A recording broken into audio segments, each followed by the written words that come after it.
it's a funny thing. I don't take mushrooms as much as I used to. When I took them a lot, I believed stranger things about them than I do now. That tells me that I am corrupting the purity of what I knew. I'm trying to make it more rationally apprehendable than it actually is. It isn't rationally apprehendable.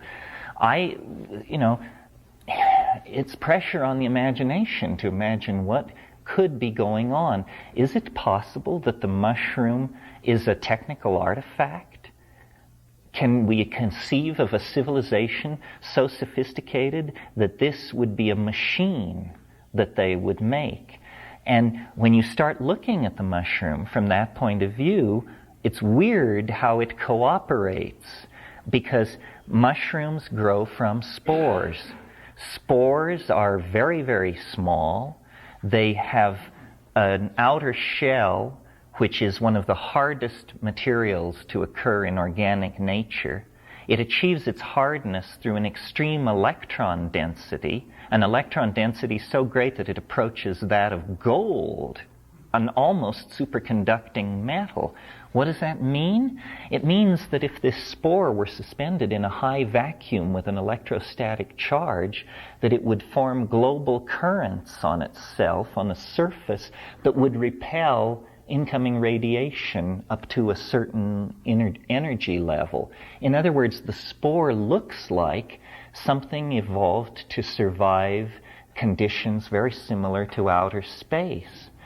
Well, then if you've ever seriously looked at the problem of extraterrestrial communication and strategies for there are two ways to think about extraterrestrial communication. One is not very interesting. It's that the extraterrestrials have godlike powers, and therefore there's no reason to try and anticipate how they would do it, because we can't.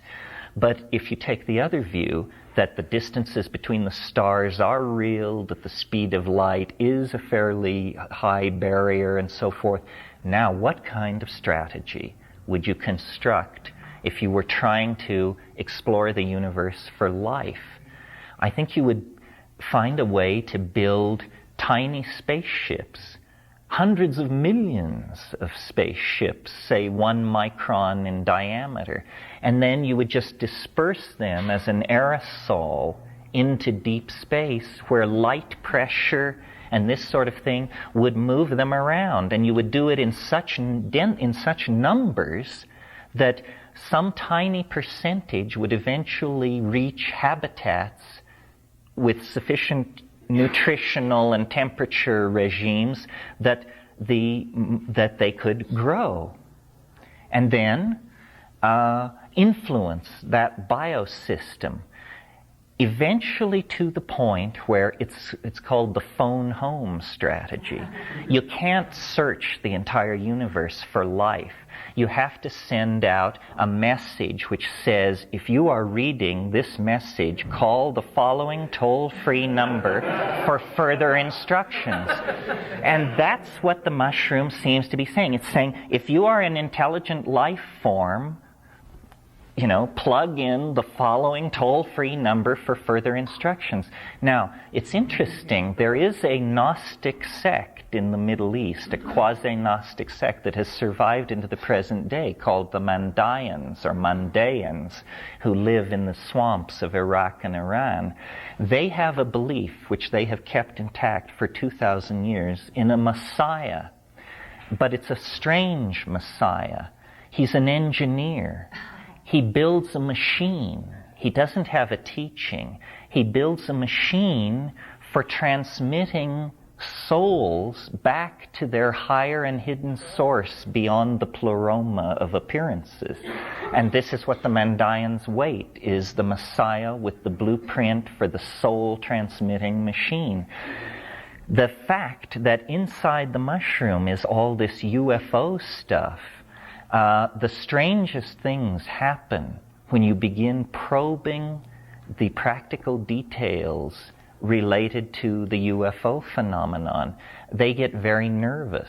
This is where the conversations ensue about, if I show it to you, you'll understand how it works, kind of thing.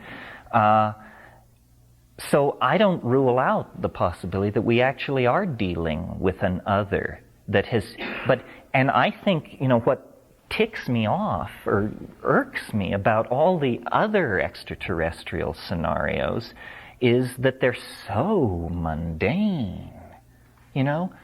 I don't want to meet extraterrestrials that are so stupid that they crash their ships in the desert and end up on ice in some Air Force base. I don't want to know aliens so tasteless that they erect anthropoid beetle-browed structures on Mars on a scale of 12 by 15 miles.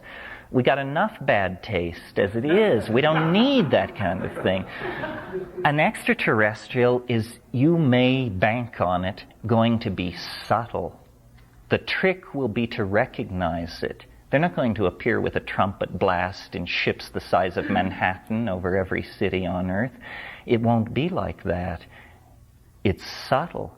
To recognize it will be the trick. And then when you and if somebody were seriously interested in extraterrestrial life, as the government claims it is, what would any reasonable person do?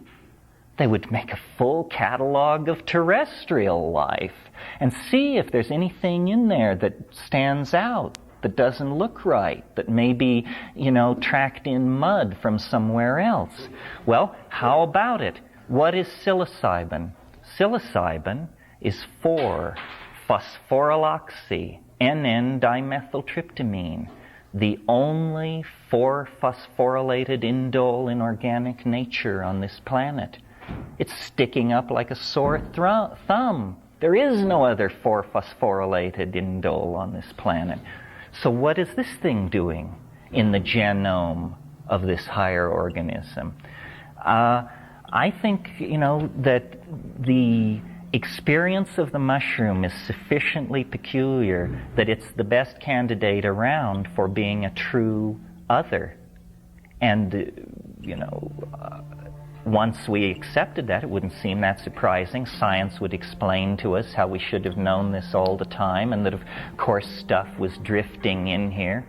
I would predict a revolution waiting to be made in biology that's similar to the plate tectonic revolution in geology is somebody needs to just stand up and say in a loud, clear voice, space is no barrier to the transmission of life. We are not on an island Earth. Starseed, it's percolating.